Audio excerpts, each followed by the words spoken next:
Get in, loser. We're going podcasting. Rock on. You can unlock the door first. Maybe.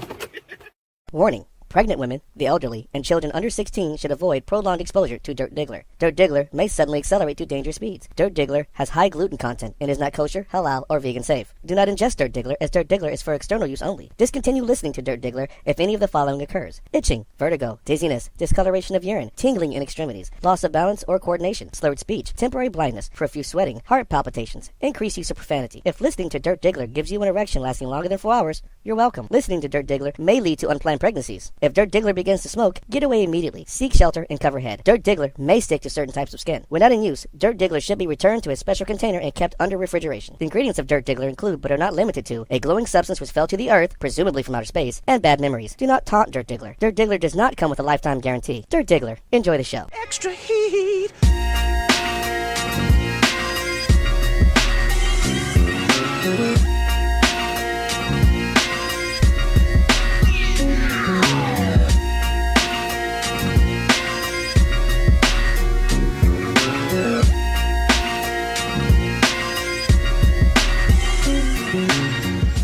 All right, what's going on? It is the Dirt Diggler, the dirtiest Diggler to ever Diggler for Dirt Could Diggler. That's right, With me, I bitches. have, of course.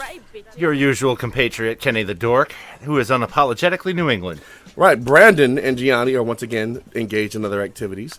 So it will just be us for this show. So, hey, it's how it be sometimes, yo. It's how it be sometimes. Mm-hmm. So, it was Bring Your Kid to Work Day this week. Oh, wow. Bring your kids, How right. did that work? All right, so I took my two oldest, D1 and D2, to the office, right? And I introduced them to the people that I like, right? Because, you know, there's going to be some people in the office, they're just like worthless motherfuckers, just assholes. Right. Right? But you introduce them to the people you enjoy.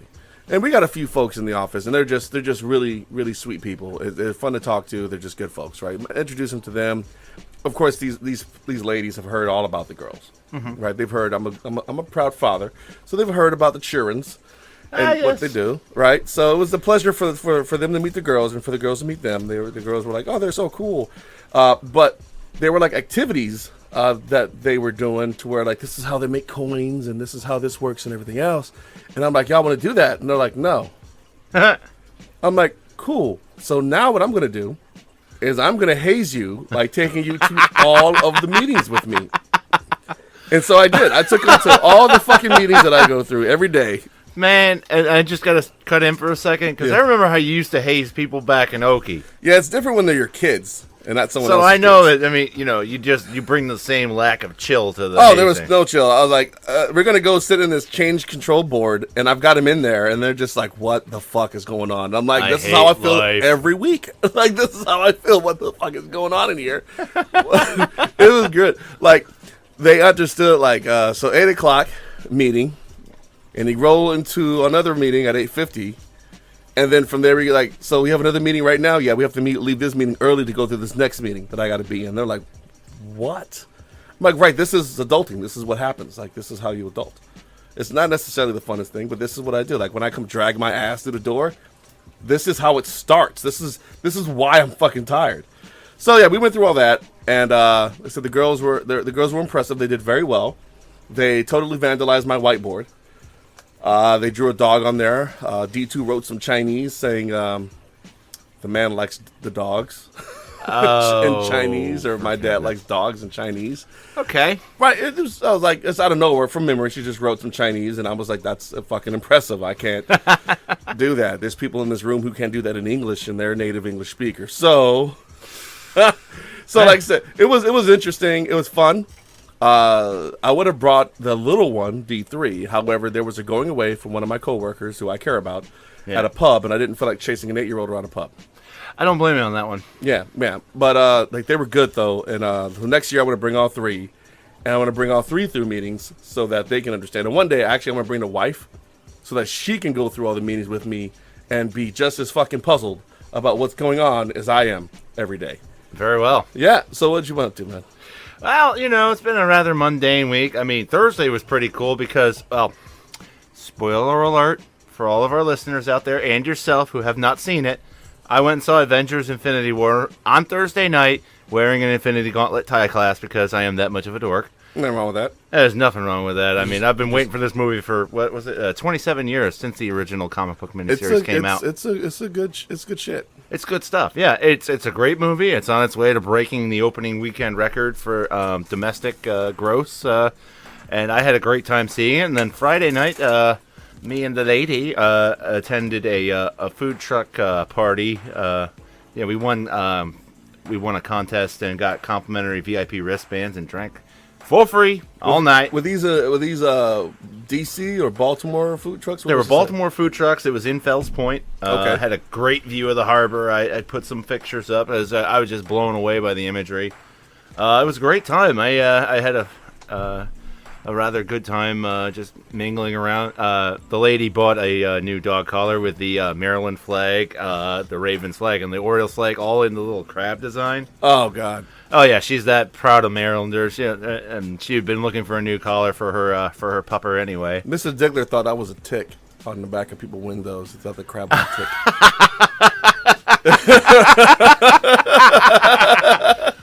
She thought it was like, was that a tick? I'm like, that's supposed to be a crab. She's like, oh, okay, I get it. I'm like, is this a fucking tick? Yo, I could not believe how good the Korean bulgogi out of the food trucks was. I love Korean food, man. Oh my God, I do too. I didn't get enough of it when I was over. Well, I mean, yeah, we're limited. We're limited in the places that we can go when we're on, shore leave or whatever we want to call it, libo. But hey, it's what it is, man. So let's get into the schedule. Let us get into today's schedule. So we're going to talk about all the non-football shit. There's some happenings in hockey, happenings in baseball, happenings. A showdown is imminent. Once again. Boston versus Philadelphia. They meet up in some pivotal postseason shit. Boy, wouldn't it be something if the Sox meet the Phils in the World Series? That would be interesting. Because that would take a lot considering the current state of the Phils.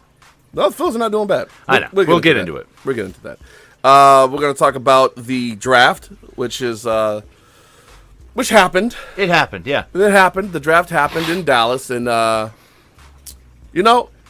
just a quick note on the draft before we actually dig into the details.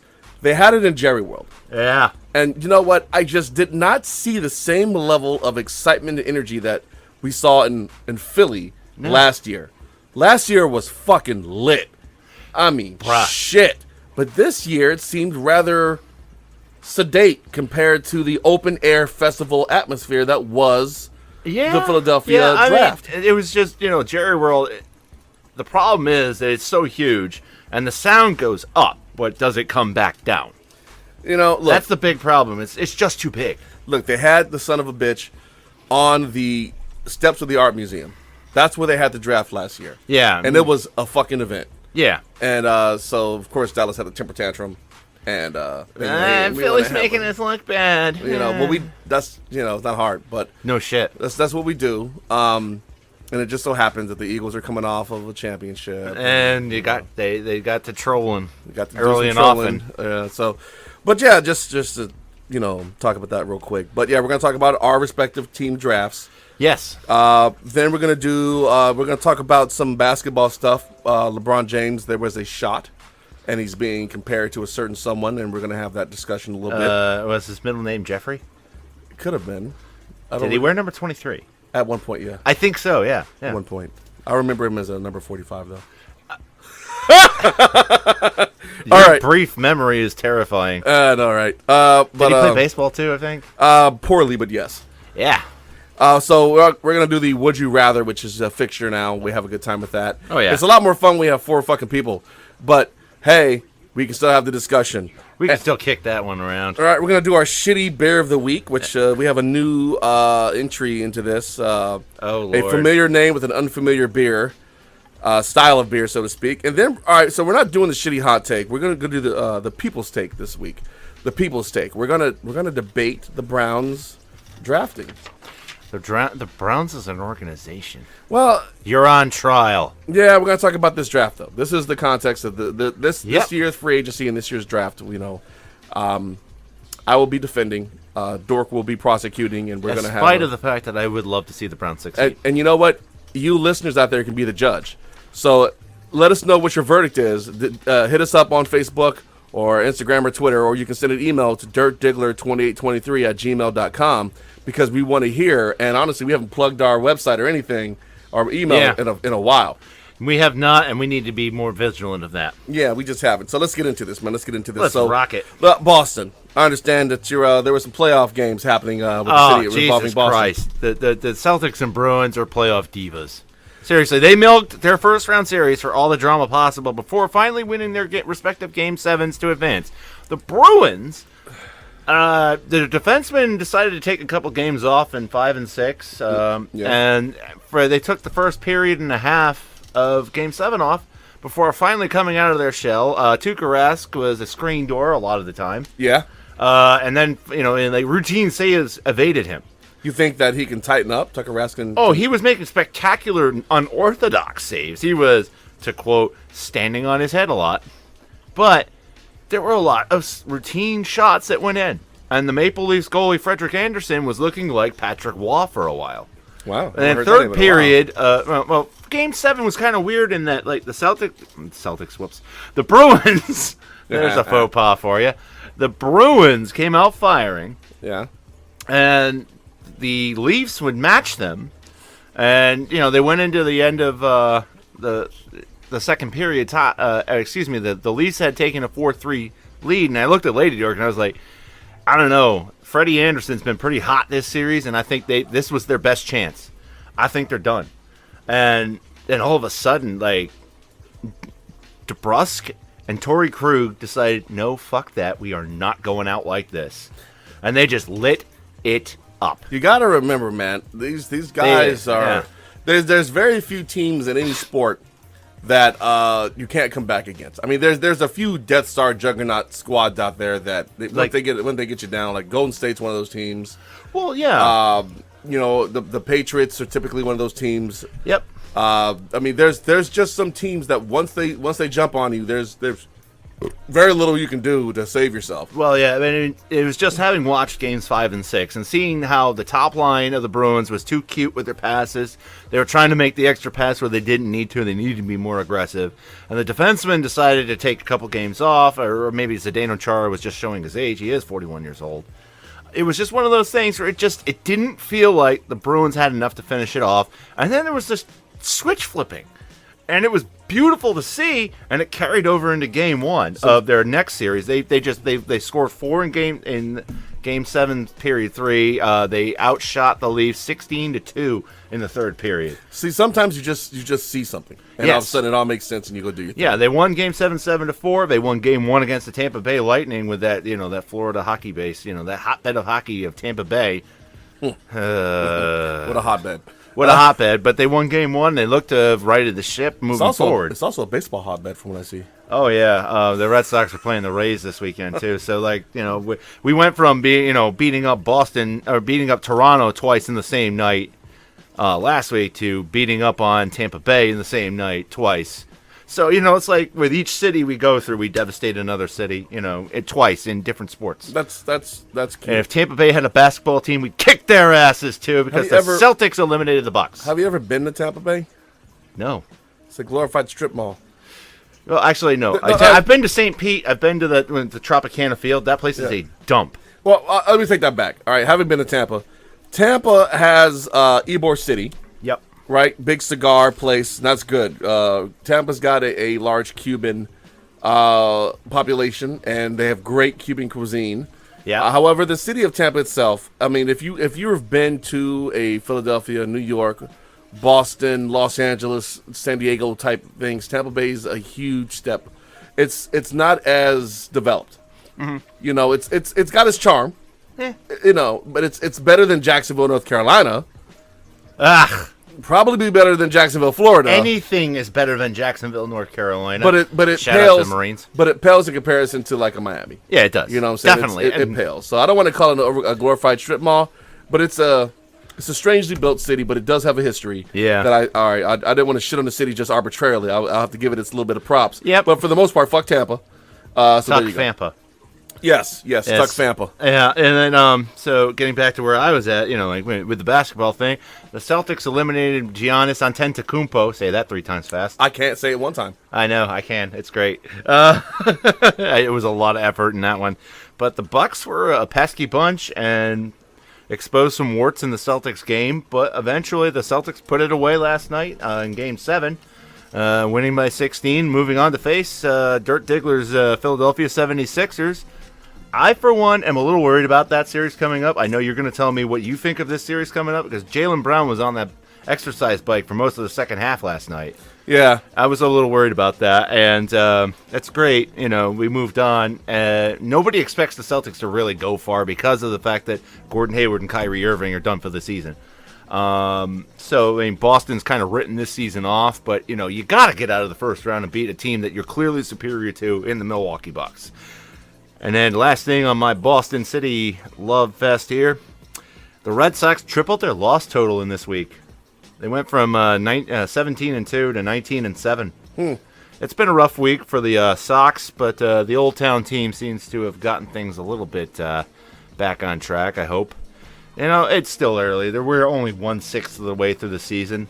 And they still have the best record in the Bigs, even with that slow period.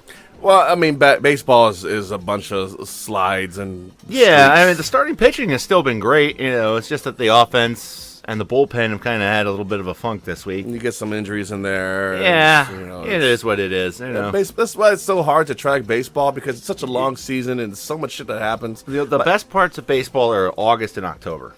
The end. That's it. Yeah. When you're playing for September the positions. kind of sucks because you got the rosters expanded to 40 guys. And you get all the kids from the minors playing garbage minutes, basically. Yeah, so I don't like September baseball that much. I can't criticize MLB on that too much. That's the farm system they have built is pretty good. It is. When you look at like the NBA D League or NFL Europe, how it used to be, NFL Europe was a farm. Yeah. I think they've got the most developed farm league as far as developing talent. I would like to see the others. Hockey's got okay. Yeah, hockey's farm league is all right, but it doesn't really. It's not on the same level as baseball's, because baseball's got several levels of farm. Yeah, you got rookie, single A, double A, triple A. Yep. Yeah. There's levels to this shit. So I would like to see the NFL and the NBA really develop their developmental leagues, their minor leagues, if you will. Yeah, especially like the junior colleges for big colleges. Yeah. However, the window for NFL talent is pretty small as far as what's viable because of the nature of the sport. The contact definitely shortens the lifespan of someone's career, and I don't know how that will play out. But it does.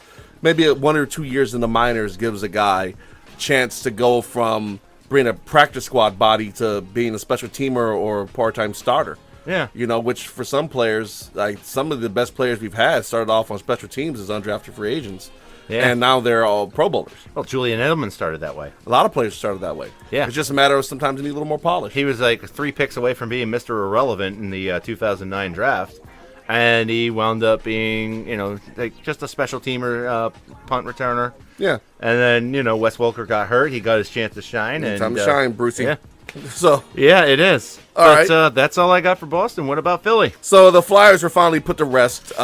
We were sad to see that in Lady Dork's house. Let me tell you. So fuck the Penguins. Fuck Sidney Crosby.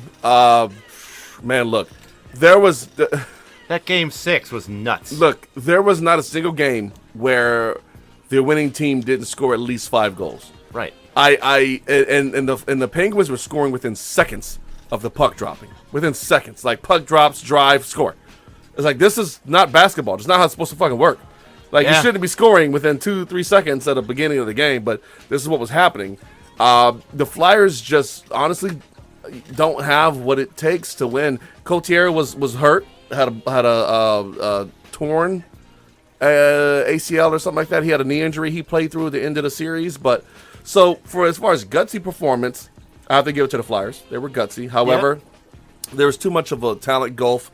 They were too vulnerable on defense. The Penguins just had their way with them. And it's such as life, right? The better team went on to the next round of the playoffs is what's supposed to happen. As much as you hate to admit that the Penguins were the better team. The Penguins were by far the better team. Fuck those usurpers of black and gold. I wanted to see, of course, my team do well, but I mean, they weren't Stanley Cup, favorites. They weren't they would have reached next. They would have to have gone next level to really do anything, make any noise. Yeah. But they did steal a couple games. Which is good. They made the Penguins work for it. They did, which they did. So, as far as the Sixers won their series, and they've been resting for the last week or so, waiting on the winners of the Bucks Celtics series, and that appears to be the Celtics. Celtics took Game 7. So, since the Sixers were able to wrap this up in 5, they got like another week to rest, which is good. Now, look, let me tell you, man, that Heat series, that Sixers team was nasty. They are not a polite group of men. The Heat, they're older, Dwayne Wade, and they had some vets. They decided to play physical with the Sixers, and Embiid didn't play the first couple games, so they were able to steal one in Philly. Yep. But then Embiid came back, and Embiid got his feet under him, and then it was just homie, don't play that. Yeah, it was wild. The Sixers really. I would say they went blow for blow with the Heat, but at some point the Heat just couldn't keep up. The Simmons, even though he can't shoot a jumper to save his fucking life, it didn't really matter. He's able to pass so well. He's such an athlete that he was able to get into the key and force his will. And Embiid disassembled whoever the fuck they put in front of him. I mean, they just couldn't. He they couldn't has stop really Embiid. blossomed into a great pro. He is a phenomenal player right now. It's fun to watch Joel Embiid play basketball. So it was wait on the Celtics. So I got a question for you in regards to the Sixers. Do you think they'd be doing this well if Sam Hinkie was still the general manager? yes, I do, and here's why.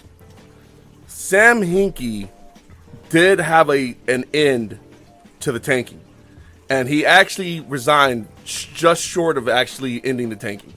He did. It wasn't like we were only halfway through the process where he fucking got, when he gave it up. He was, just about done. Huh. So, and it sucks that, we're going to have to watch a lot of shitty basketball because teams are tanking for draft capital because of how it's structured. Oh, it's not limited to the NBA. Remember we talked about the MLB last week. Yeah, but the NBA is a much more dynamic, fluid game. A lot more action in the NBA game. Right. So when they tank, it's a really, really fucking shitty product. Oh, God. There's nothing everybody. worse than watching bad basketball. Bad basketball is pretty bad. But, we were able to get, Embiid and get him healthy finally and get Simmons and get him healthy.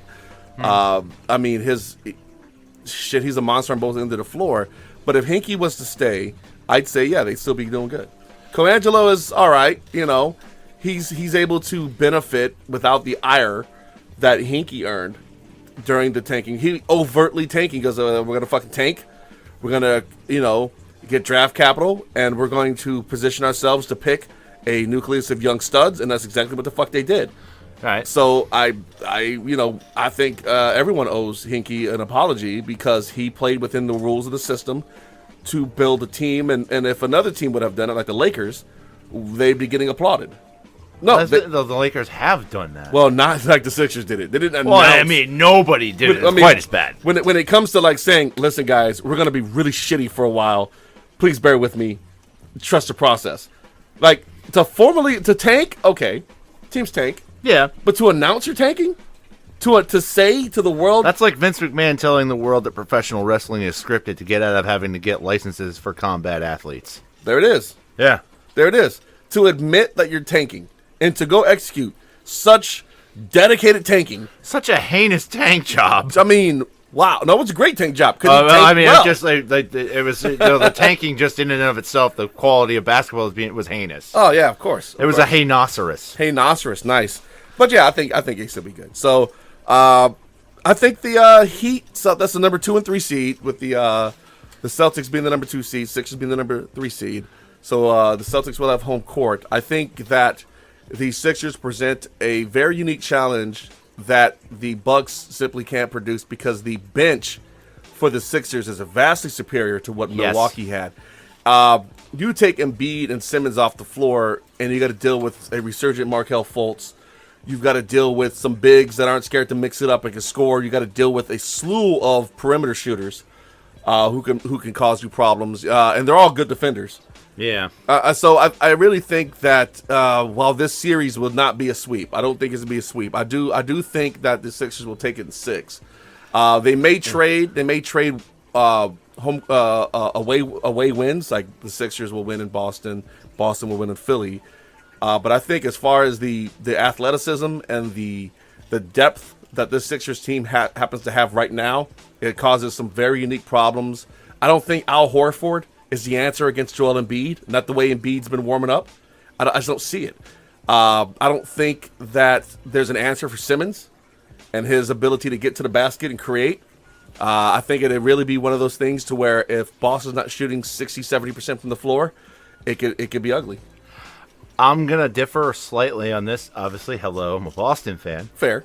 I think this series is going to go 7 games. Very possible. I think the teams are going to trade wins. I think that the health of Jaylen Brown will decide the outcome of this series. Yeah. Because between Jaylen Brown and Jason Tatum, and to a lesser extent Terry Rozier, we've seen a lot of guys that don't get quite as much press as the big three of Hayward and Irving and Horford get the press in the playoffs here.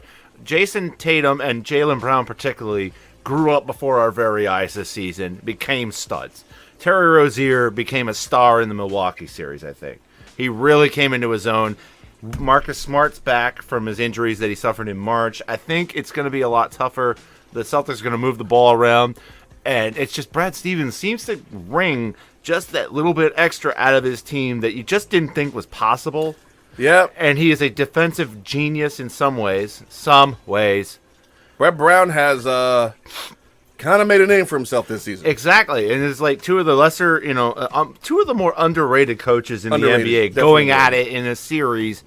And I think it's going to be really awesome to watch. The East could definitely come between one of these two teams representing the East. I just don't see either. I don't see the Raptors. I don't trust the Raptors, and the Cavaliers are on the ropes right now. The Cavaliers right now are slogging through Game 7. They are up 9, 10 on the Indiana Pacers with about 8.5 to go. So it can go either way, but if it's Team LeBron, which is what it's got to be, then yeah. But if you put LeBron against either the Celtics or the Sixers, I see LeBron going down. In the Eastern Conference Finals, yes. Quite possibly. That team is LeBron. That's all he has. So, yeah, the winner of this series will represent the Eastern Conference in the finals. I agree. I agree on that with you because, quite frankly, nothing I've seen from either the Raptors, the Cavaliers, or the Pacers makes me think they can beat either Boston or Philadelphia. Weird that we say that. Isn't it weird? Yeah, weird. This is the future right here. This is going to be some good basketball. I'm ready for this series to kick off. It starts tomorrow? Tomorrow night, yeah. Monday night. I'm going to be sitting there with a beverage waiting. I will be watching it with bells on. All right, I'm good with that. Just don't send any pictures. I will be wearing more than just the bells, you freak. Okay, that still doesn't make me feel better. I'm sorry. I'll be wearing... Whatever, moving along. All right, so there are other series going on. No, the Phillies, man. The Phillies. Yes. The Phillies are now 16-10. Oh, they got back above 500. Yeah, all right. So they've been stringing together some wins. And in spite of Gabe Kapler, huh? Well, yeah, kind of in spite of Gabe Kapler. He's still got the ire of the city, but they are winning. So as things go forward, maybe we'll see the city soften on them a little bit. Philadelphia does hold the grudge. It's kind of what we do. Yes. Never. I know, right? Sounds weird, but I promise you we do. I promise you we do. But no, so it's encouraging to see the Phils doing well. However, baseball is the sloggiest of sports, and it's a slog. So we'll see what happens, in a few months as the games pile up. But it's encouraging because they started off pretty bad, but now they're stringing together wins, so that's good. So now on to the rest of the series in the NBA and NHL. I didn't know what to expect with the Pacers and the Cavs, right? It's like Team LeBron versus the Pacers. Pacers are a good young team, maybe a couple of pieces away. They got Lance Stevenson, who's proven to be... Oladipo is balling out of his mind. But the Cavs are so incomplete as a team. Like, really, it's the Cleveland LeBron Jameses. Yeah. Which if there's anything, this series definitely tells me, all right, LeBron's fucking bailing. Oh, yeah. He's going to bail. Bye-bye. He's going somewhere. One last payday. I'm thinking Philly, but really... Philly, L.A. It could be L.A. PG. Well, Milwaukee. Paul George might be heading to L.A. Yeah, Milwaukee might be in the running, too. Could be. I mean, I think Philly's got more young studs than Milwaukee. More Milwaukee's of an appeal. Got one. And Philly's a better city than Milwaukee. Fuck Milwaukee. Well then. Just saying. Hey, you're allowed to say that. It's a shitty sports show. It's a shitty sports show. But, so the Thunder finally lost in the ugly, thunderish way.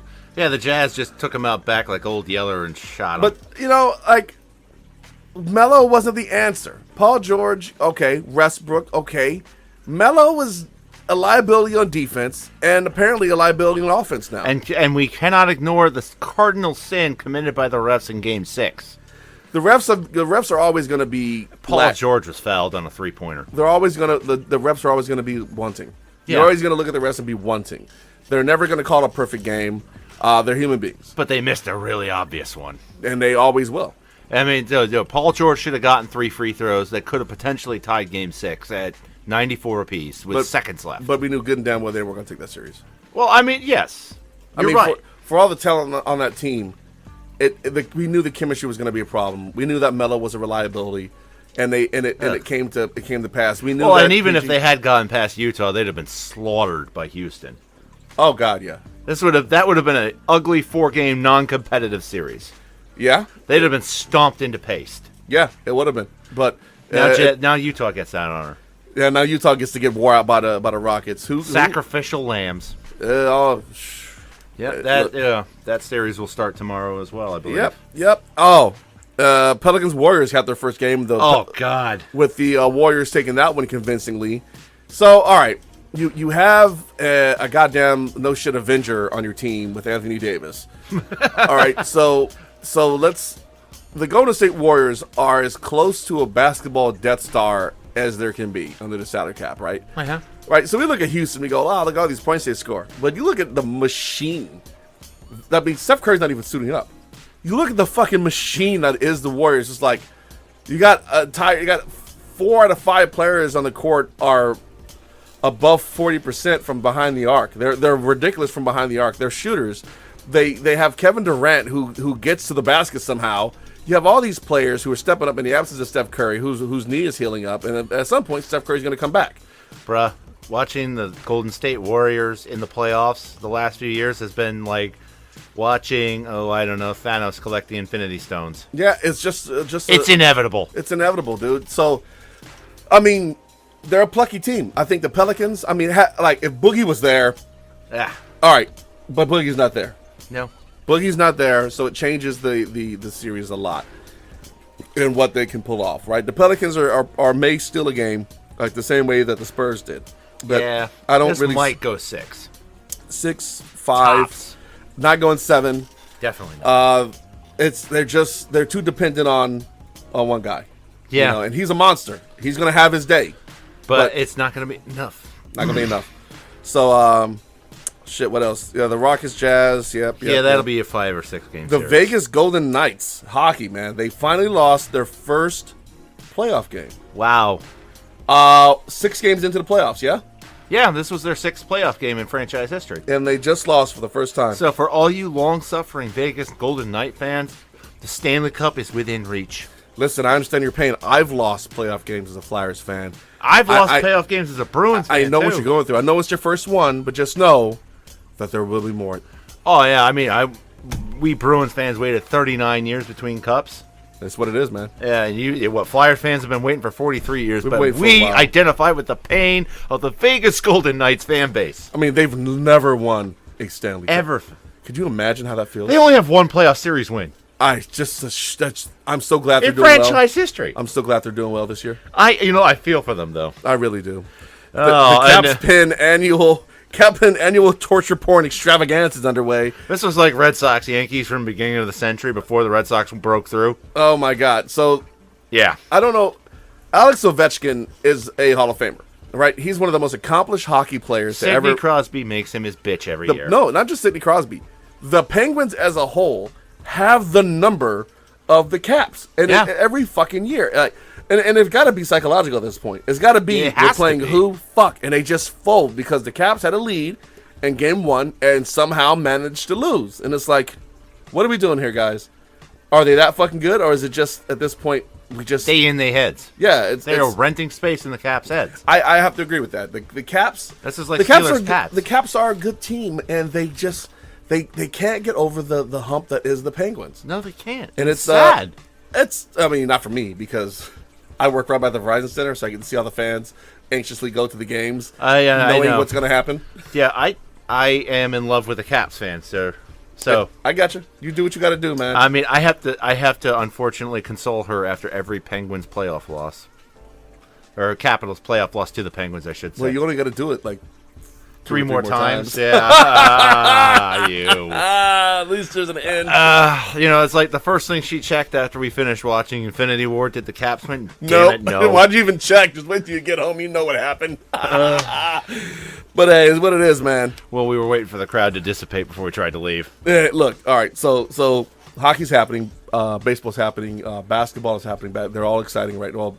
We're primarily a football show, though. Right. So let's get into the 2018 NFL Draft in Arlington, Texas, because it's not really Dallas. No, it's not. It's a long bus ride away. Not Dallas, no. Yeah, it's like at least 15, 20 miles away. That's like the San Francisco 49ers play 50 miles away. In Santa Clara. Yeah, in a shitty stadium.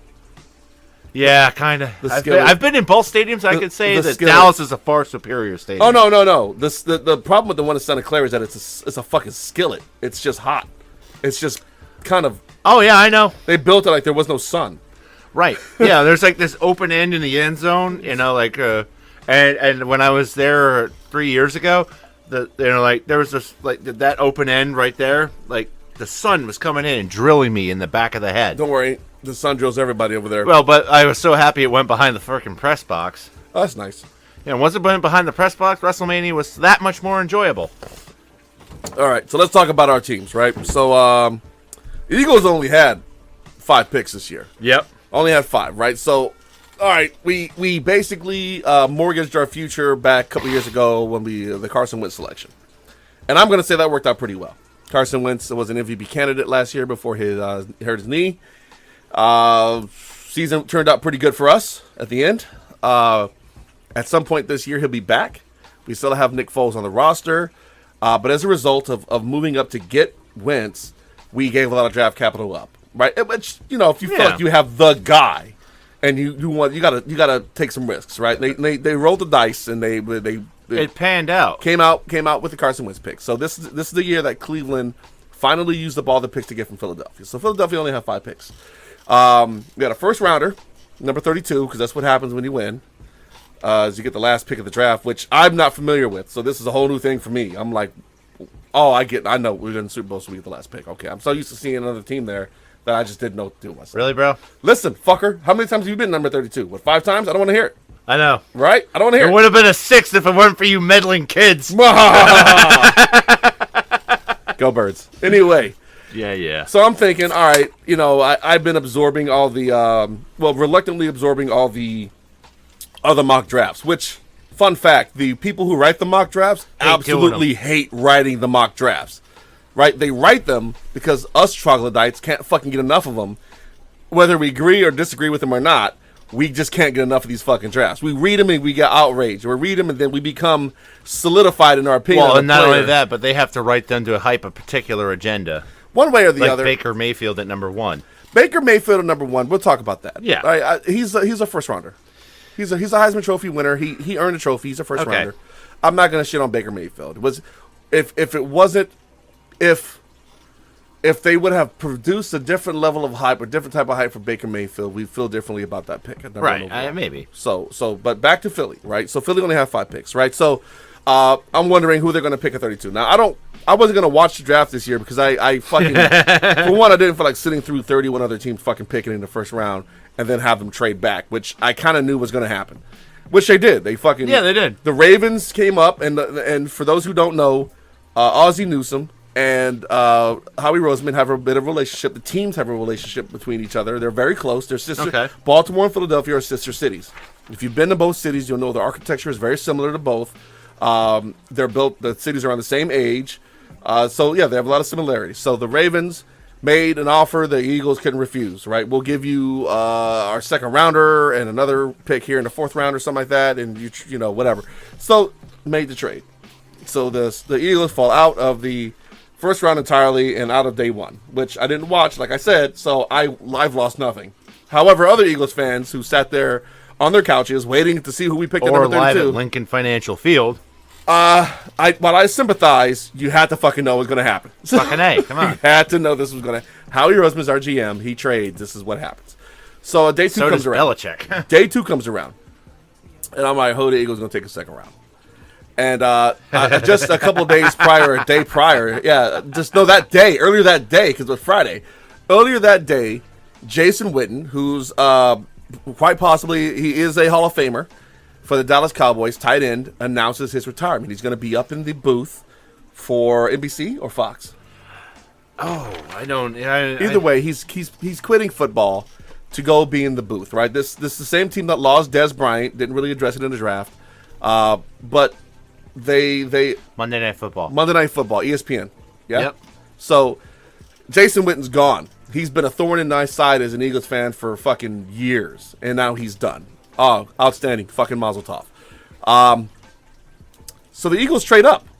One pick before the Dallas Cowboys to pick Dallas Goedert from South Dakota State.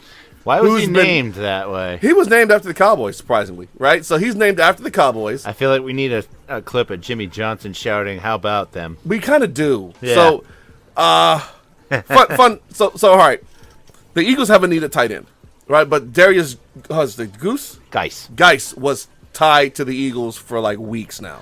But they make this move. They pick this tight end who's like a Jason Witten / Zach Ertz clone. The guy's got huge hands. He makes ridiculous catches. A la Odell Beckham Jr. So we're looking at getting this monster. He can improve on his blocking in line, but the Eagles use their tight ends more as pass catchers than inline blockers. So it works out.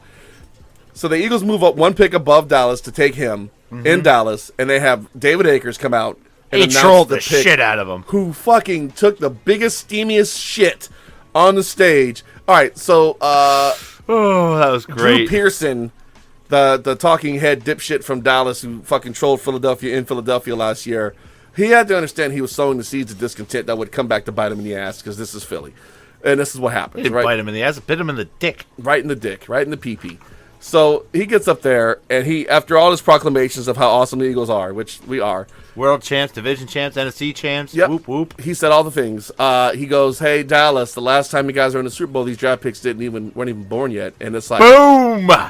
Well, fuck. Of course, there's a course of booze raining down. But shots fired. But the undrafted free agent, rookie, the undrafted David Akers, does not yield in his assault. No. On the Cowboys, and he announces the pick, and so it's a double whammy. It's a triple whammy. Yep. You got David Akers trolling you in Dallas after coming off a Super Bowl to draft a player named Dallas at a position you have a dire need for in Dallas. How about them Cowboys? So, it's almost like duck phallus. It is. Well, let's not confuse that with mallard penis. Mallard penis. No, because duck phallus. Duck phallus. You like that? Yeah. That's pretty good, actually. That's actually pretty good. So, you're welcome, fans. So the Eagles also they took a cornerback, a really good slot cornerback in the third round. No complaints there. And then we took a couple of we have Josh Sweat from Florida State at in the fourth round. Now here's the thing. He's kind of small. He didn't have a large amount of production in Florida State. However, they had him playing on the tackle's inside shoulder, which means he's got to fight through the tackle to get any pass rush. And he's built more like a true edge rusher. You know, he's long, he's kind of small, he's faster.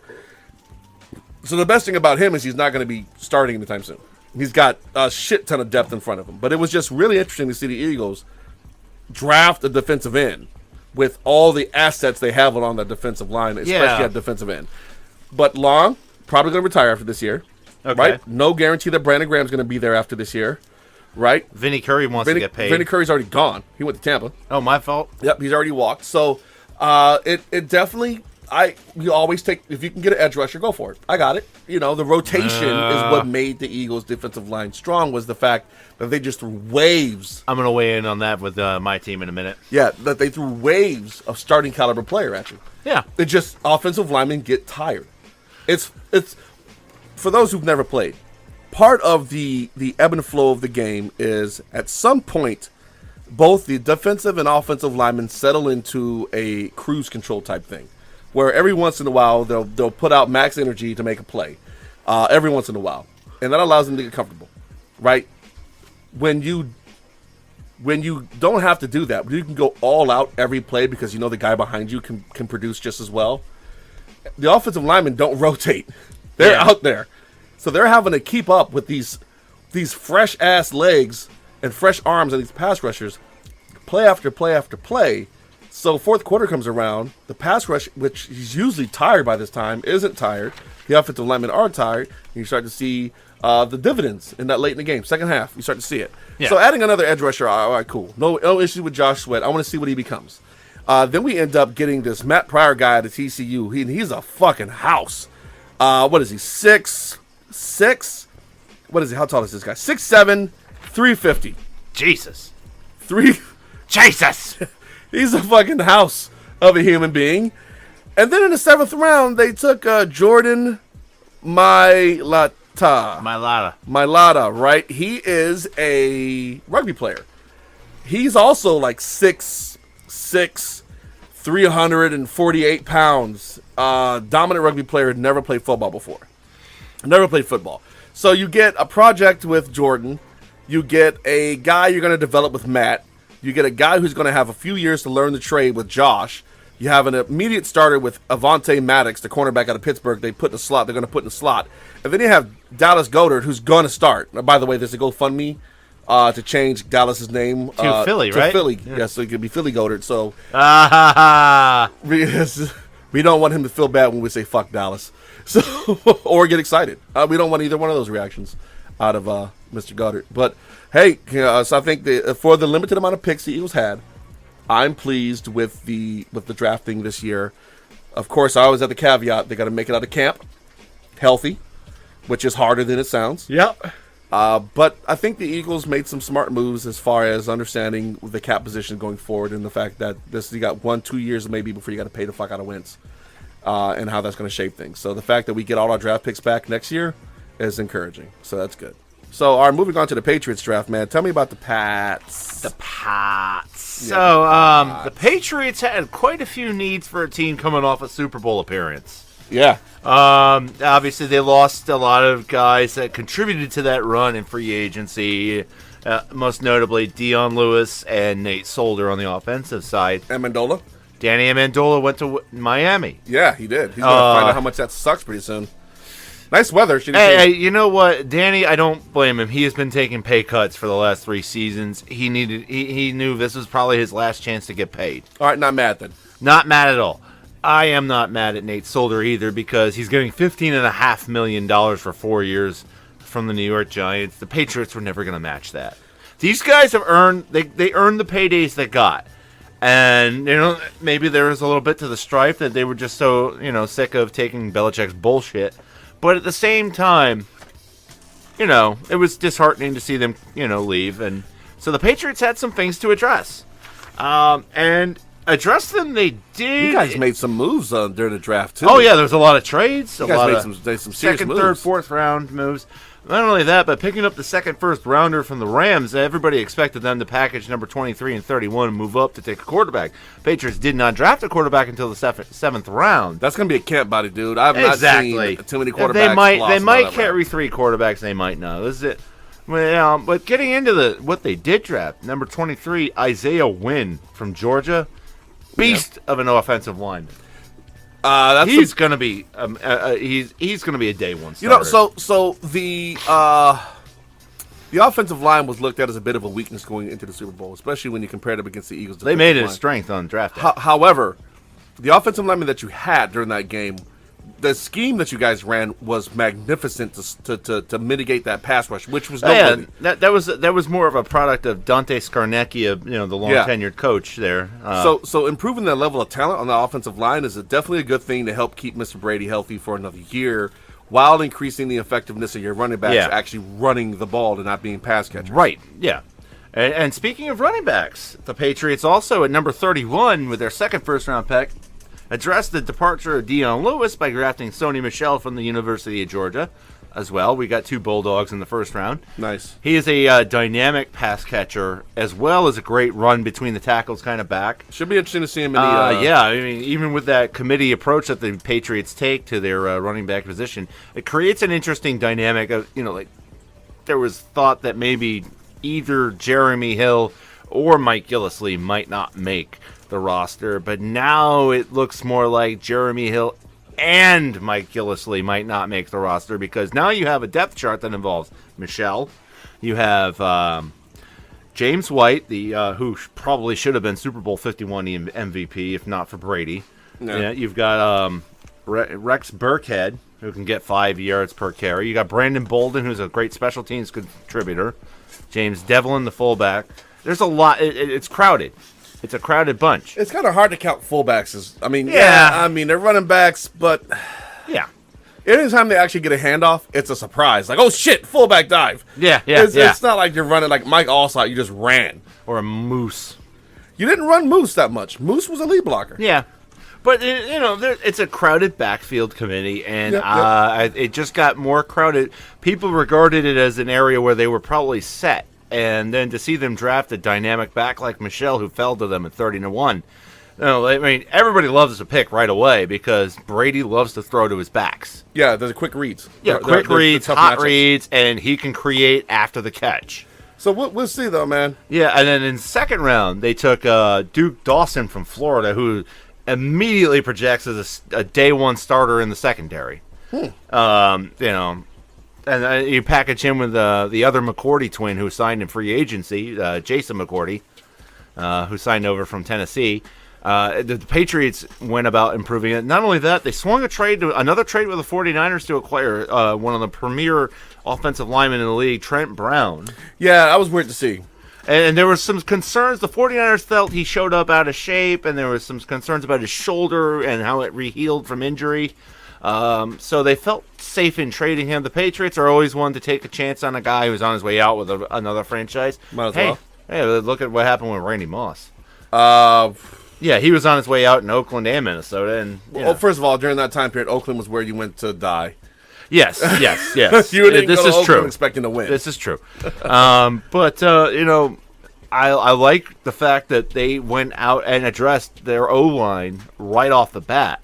And strengthened it, and it was a great pickup, and they picked well in the first couple of rounds. The third and fourth round were a bit frustrating because they kept trading down, and then trading down, and then trading down because but most of that was just the fact that the players they wanted they were not willing to trade up for were being drafted ahead of them.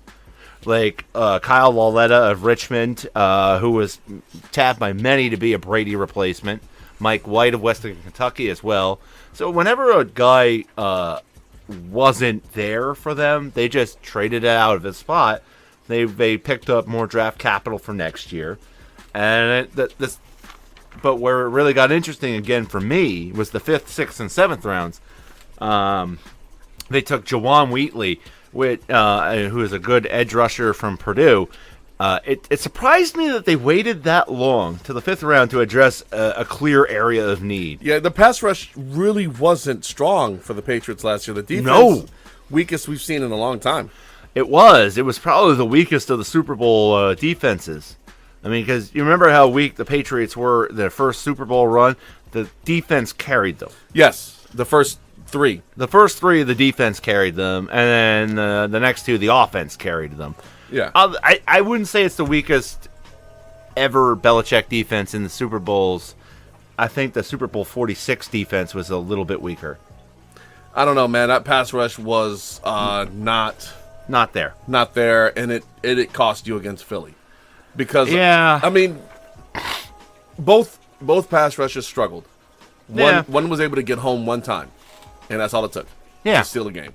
But you got to have the playmakers to cause the pressure to make the mistakes because it's just weird that Belichick wouldn't have addressed that sooner. And I think it was just a matter of the guys that he wanted weren't there. Just weren't there, huh? Yeah, and it's if he's always about well, if the guy's not there, then I'm going to trade out of the pick and amass more draft capital. Yeah. Let everybody else who's making it a priority to improve right now give me what I need to be good continuously. Of course, Belichick's handing the keys over soon, so. Well, yeah, that too. But it was an interesting draft haul. The 6th round yielded wide receiver Braxton Berrios of the University of Miami, who many see as a potential replacement for Danny Amendola as a slot receiver.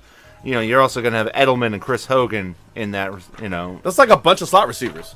Yeah, but hold on. Is he a 6 foot wide guy? No, he's Latino. I mean, his name's Latino. Hey. Is he 6 foot?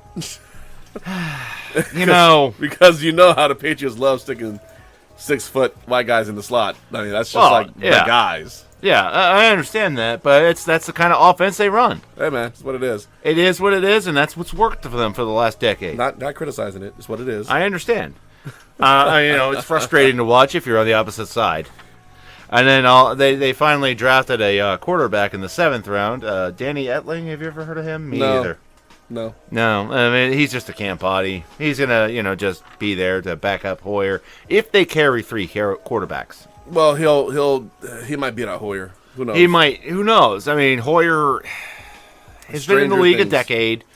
He's not very impressive. This guy lost his starting job to Johnny Manziel in Cleveland. When they were in the middle of a playoff race. Yeah, that sounds weird. Cleveland in a playoff race. And then not only that, but was traded for Jimmy Garoppolo. Fuck it, man. Yeah, whatever. So yeah. So the Pats overall, they were more active on the undrafted free agent waiver wire. They picked up a lot of guys that address needs, and they don't have to pay them as much. So that's another staple of a Belichick team. He finds diamonds in the rough, guys that can contribute here or there, maybe special teams, rotational players on defense and offensive lines. I'm just not. The AFC. I don't see as a strong conference right now. No, I mean it's New England, Pittsburgh, and everybody else. Pretty much. And so I feel like they did pretty good. All right. Well, I mean, we're gonna see what happens. Except the season has to be played. Everyone's got. How about everybody else though? Right. So NFC East to start off with this one. I am not overly excited about having Ezekiel Elliott and Darius Geis and Saquon Barkley in my division. However, I take comfort in knowing that we have the number 1 run defense in the NFL. So, I'm okay with that. Like, I don't believe that the teams addressed, I don't think that Washington and New York really addressed some of the biggest needs to compete now. I'm going to say that the fact that they didn't draft a quarterback in New York. Well, I mean, I think what they were thinking was that, Barkley was the best available player, and he can help extend the career of Eli while they find that ideal quarterback. But, all right, here's the deal, right? You had 3 noteworthy quarterbacks on the board at the number 2 overall pick, right? Running backs, while they influence games, don't have the importance of a quarterback. We saw what happened with Dak Prescott.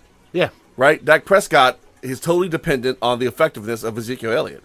If Ezekiel Elliott's not there, he's not effective, which there were a couple games where he was just straight shut down. Yeah. Dak Prescott can't deal with that, right? But so instead of the game being centered around a quarterback, which is what it is on most successful teams, they absolutely need the running back to take the pressure off. I think not drafting a successor to Eli Manning hurts them immediate and long term. Eli was okay, but he's like 1,000 years old. He's never been awesome in the regular season. So I think they really miss an opportunity. Yeah, Barkley's a sexy pick, though. He's a sexy pick, and he'll sell tickets for about 8 weeks. I think he'll get an extra year out of Eli Manning. I think trying to extend the career of Eli Manning at this point is foolish. Well, I mean, if he can't do it, then he can't do it. Draft his replacement. This is fucking football. Move on. I think he's a far more effective quarterback than Joe Flacco. I mean, yeah. And he's going to be starting for an NFL team this season. He's also not as old as Eli Manning. Eli Manning is part of that. Yeah, at least Eli's passed for more than 4,000 yards. He has, but Eli Manning is he's older. Him and Rivers and Roethlisberger. This is like the class of 2004 is winding down. This is it for these guys. They're getting ready to hang it up, man. These teams have got to. We're talking about the class of 2004 as being old. They're one of the greatest quarterback drafting classes in history. They're great. They're a great We class. already lost one, Carson Palmer. Carson Palmer's already hung it up. The best Trojan quarterback of recent years, which is weird to say, but yeah, especially since the Jets just drafted another Trojan quarterback. yeah, who's not going to do all that well? I don't think so either. Well, team culture, right? Team culture. I don't know if the Jets have the means to develop a quarterback worth of shit at this point. They've had like 3 first-rounders walk through their fucking door, and all 3 failed miserably. I'm not sure it's the players under center at this point. It's got to be something else. Like, shit, man. Yeah. Maybe it's the coaching staff. Maybe I kind of feel bad for Sam Darnold walking into that, but, he could do well, though. He could. I mean, it's just the Jets were just, like the Giants, were just happy that the best player available fell into their laps, because we'll get into that in a minute, because we're going to excoriate the franchise that made sure that those were in there. Yeah. Especially while we're at it, like, we should address that the Denver defense got just a little bit more terrifying. Yeah. The Broncos drafted at number 5 Bradley Chubb. I was so surprised to see Chubb fall. I was surprised to see him fall out of the top 3. I really was. Yeah, we'll see. Yeah, you put him with Von Miller, Derek Wolfe, and the rest of that terrifying defense, and you can mask the deficiencies of a Vance Joseph coach team. He's having the time of his life, by the way. Having the time? Send it to Dippy. So, my God, look, I'm sorry. I recently saw that clip within the last couple of weeks, and I was like, I forgot how bad it was. It was bad. It was so fucking awkwardly bad. Sergio Dip. Noteworthily bad. However, I want more of it. So I want more of it, too. Sergio on the air more. I want to see more Sergio Dip. Hey, another guy that fell down the charts was Josh Allen. Good for him, because he's a piece of shit. Yeah, he had some ignorant country views that were born of just youthful inexperience in 2012. I am not making excuses, people. Listen. Look, you are, you come from a rural background, you don't see shit, and you tend to have an ignorant point of view. When you get out of that area, that's what really happens. Like, if you actually see life outside of your little corner of America, and then you kind of, realize, okay, I fucked up here, and it's not as simple as I see it. Yeah. That's where you see it. Some of you may be wondering, like, what's the big deal, right? What happened? All right, so apparently, because Twitter is forever.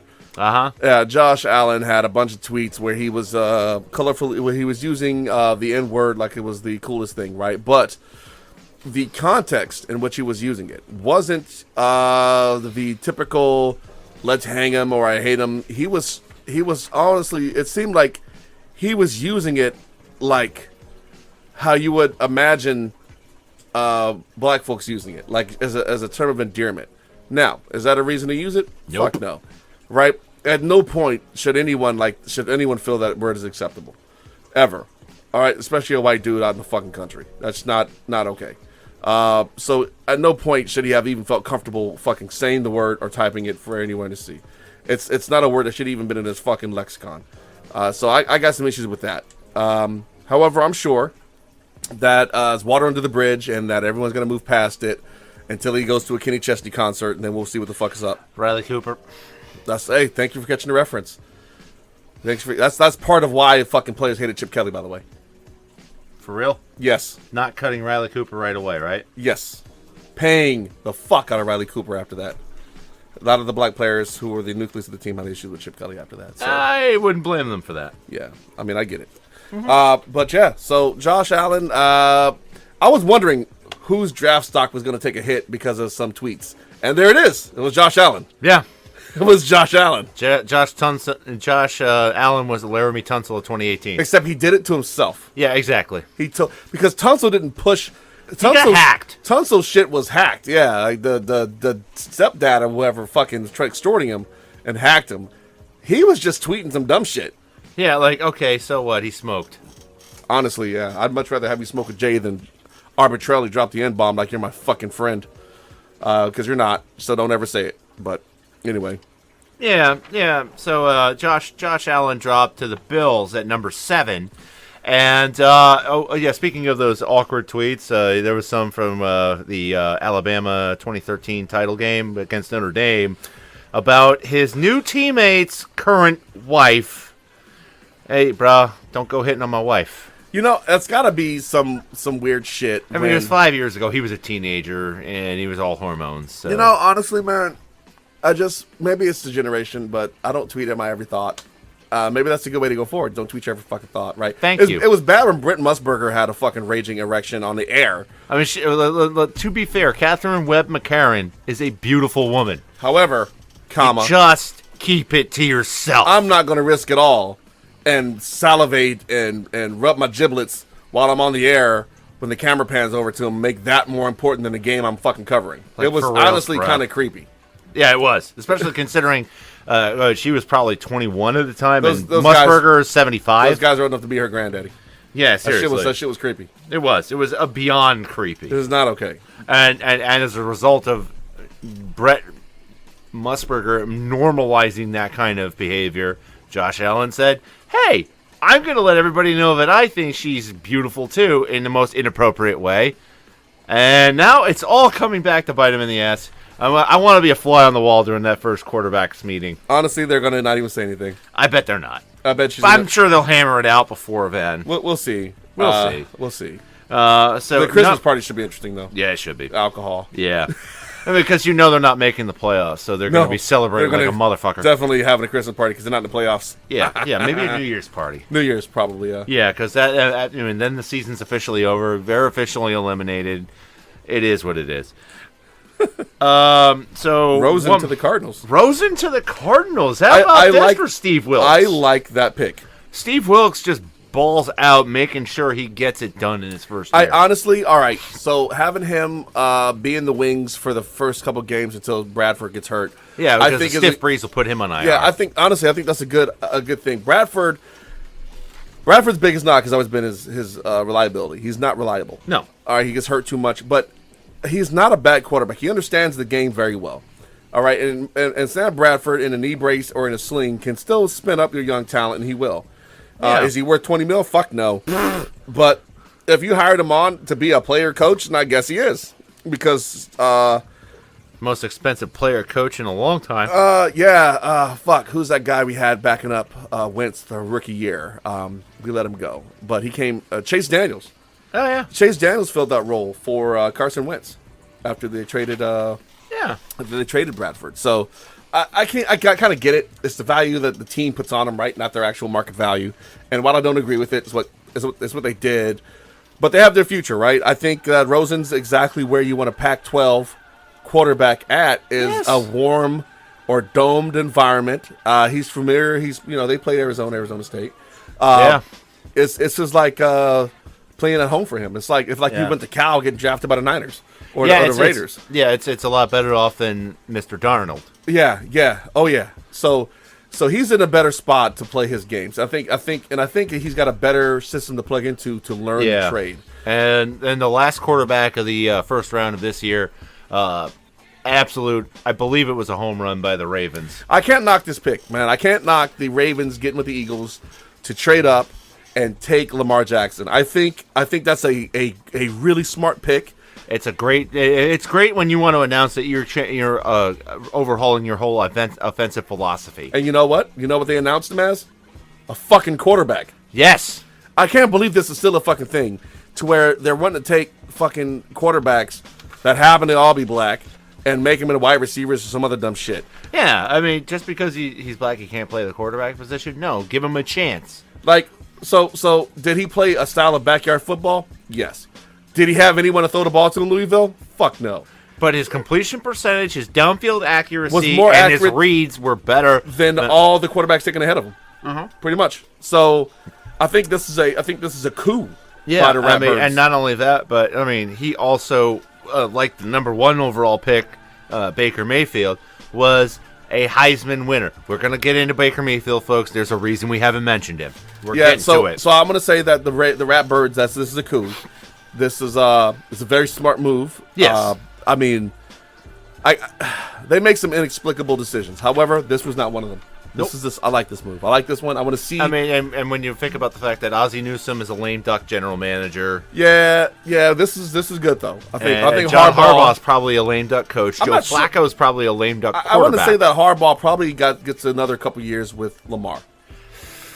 Because he's going to have in this rookie year. This is an important year. Remember, the biggest jump is between rookie and a sophomore year. That's the biggest jump for an NFL quarterback. I understand that. But I also, by the same token, I worry about Lamar Jackson because, there's going to be a new general manager in Baltimore in 2019. And you know what general managers like to do. They like to bring in their guy as a coach. Yeah, but you got a rookie on a rookie contract. You can't even really get with it. I mean, but is it really going to be, I think moving on. I don't think that whatever GM comes in behind Ozzie is going to make any decisions on on Lamar Jackson. I think, or really the owner. Remember, the ownership has got to be the one to fire Harbaugh, and just because the GM changes doesn't mean the coach does. Well, that's true, but Bisciotti was this close to firing Harbaugh this season after barely missing the playoffs. Right, but they had a decent draft. Yeah, they picked a quarterback that definitely brings a whole new skill set to the table that Flacco did not. A lot more energy, a lot more athleticism, a hell of a same arm. He can throw. He can chuck it deep. Yeah, he can. He can chuck it deep. Probably will throw for 4,000 yards more than once. Yeah, so I think that they're in a good spot. I think the Ravens are in it's weird to say it, but I think the Ravens are in a good spot. Yeah. They may reassume their position as the Patriots' kryptonite for the next couple seasons. I don't want to think about that. They are your kryptonite, though. Oh, I know. They have more They have more road wins over the Patriots in the playoffs than anybody else. All right. So, are we done talking about this draft in particular? I am willing to move on. Good cop, bad cop. Who's more clutch? Let's see. Now, LeBron or Michael Jordan? Which 23 is more clutch? Yeah. The question comes up because LeBron recently hit a fucking three-pointer to win game 5.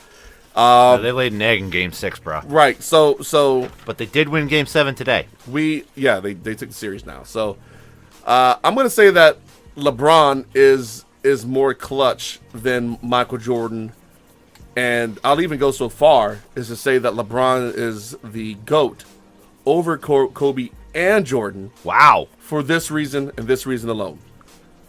Who the fuck on the last championship roster that they played with is a Hall of Famer other than LeBron James, right? We look at Kobe, and we look at Michael, and they played with exceptional fucking players. Yeah. LeBron, all his Cleveland teams, he's taken dumpster juice and leftovers to the fucking finals and was able to finally fucking win with dumpster juice and leftovers. And Kyrie Irving. Kyrie Irving, yes. Against a very, very, very, very good Golden State team. That should have cemented their place as the greatest single-season team of all time. But LeBron James single-handedly willed them through all that, and LeBron James single-handedly won that Game 6 for him. If you listen to Aisha Curry, it was rigged. Of course, except when Steph is winning. I like Aisha Curry, man, but that was a bad take. Even Steph was like, I got to cut the Wi-Fi off in my house. That was a bad take. But so I'm going to say that LeBron is the guy. We have never seen a player as dominant in all phases of the game as LeBron James. We didn't look at Jordan or Kobe as fucking great passers, right? They were great defenders, outstanding scorers. They were you couldn't stop them from scoring, but they didn't necessarily make everyone they didn't facilitate like LeBron did. And this is a recent take for me, right? So right. I'm gonna say that because no shit falls on LeBron, he has to do it. That he's more clutch because Jordan chose to do it. Like Jordan wanted the game winner because his fucking ego demanded it. But LeBron is just capable of winning that game like that. So I'm gonna have to give it to LeBron, dude. But please, by all means, I'd like to hear your retort. I think that Michael Jeffrey Jordan is still the GOAT. I mean, let's look at, his rings. He's got 6 of them. Mm-hmm. He is also a lot more clutch than LeBron. And that I say that, yes, LeBron has more playoff buzzer beaters. But when you needed a guy to step up with a big-time performance in a series where you were down, despite having a team full of Hall of Famers, sometimes... sometimes just having a team full of Hall of Famers is enough. Remember the 80s when before they became the juggernaut and they were getting through, playoff series on just the will of Michael. Michael was, the guy that you passed the load to. And not only that, but in the 90s with that championship run, aside from a couple of playoff games here or there, they never had to have Michael be clutch. So Michael didn't get as many opportunities as LeBron has had over the years, having to drag a terrible Cavs team kicking and screaming to NBA Finals. So had you put Michael on a team with the talent level of today's Cavs, I think he still drags them to it. And he is as clutch as LeBron, if not more, because he never had the chance to be. However, he didn't have to do those things because he was on a team full of Hall of Famers. Right? If Michael has a bad day, you can count on 30 points out of Pippen. Right? If Pippen's having a bad day, Paxton and Kerr will rain terror on you from behind the arc. Or Horace Grant in the Grant in the fucking paint was an absolute banger. Even Bill Cartwright, Luke Longley, fucking worthless asses. And then Tony Kukoc. Tony, can't forget about Tony Kukoc. I mean, these are good players. These are great players. I'm just saying that the circumstances being what they were, it's unfair to compare or to denigrate Michael Jordan on the basis of he's not as clutch as LeBron. The situations were different. Saying putting LeBron them on a level playing field. Saying LeBron is more clutch is not denigrating anything Michael Jordan's done. If the circumstances never came about for him to be as clutch as he could have been, I can't judge him on how clutch he can be. I'm blaming on how clutch he actually was. LeBron James absolutely has to be clutch in order to do anything in Cleveland. And he's been clutch. And he proved that in Game 5. He's been clutch. I will give him that. He proved it Michael time Jordan, and time again. Michael Jordan's had some performances that are just fucking noteworthy. He hasn't... Game 5 of the 97 finals. He's always had that support around him. Like, if you'd have talked about Washington Wizards, MJ knocking down some fucking killer shots to win some series, all right, cool. But I'm giving you the Kevin Hart look. Yeah, we like to forget he fucking played for the fucking Wizards. Well, yeah, that was his third stint in the NBA. Yeah, we like to forget, though. He did suit up. Yeah. But that was not a good team. Not a good team. So they drafted Kwame Brown #1 overall. That was a bad decision. Very bad. Bad decision. But Jordan the executive, terrible. I'm just saying, look, the opportunities, part of being clutch is rising to the occasion when the opportunity presents itself, right? Mm-hmm. Eli Manning in the Super Bowl. Yeah. Can't deny it. He fucking makes the throws. He's clutch. Damn it. He's fucking Eli Derpenstein Manning. When you get his dumb ass into the playoffs, he makes the fucking throws. He's clutch. 2 minutes left or a minute and a half left. Brady needs fucking 7 points. He's clutch. He comes through. That's clutch. Here's your scenario. You have to do this thing, which is very hard. Yeah. Go do it. Not we need you to be an absolute monster for the entire. No, this is it's on you. It's situational. If you fuck this up, it's a wrap. It's a wrap. Yeah.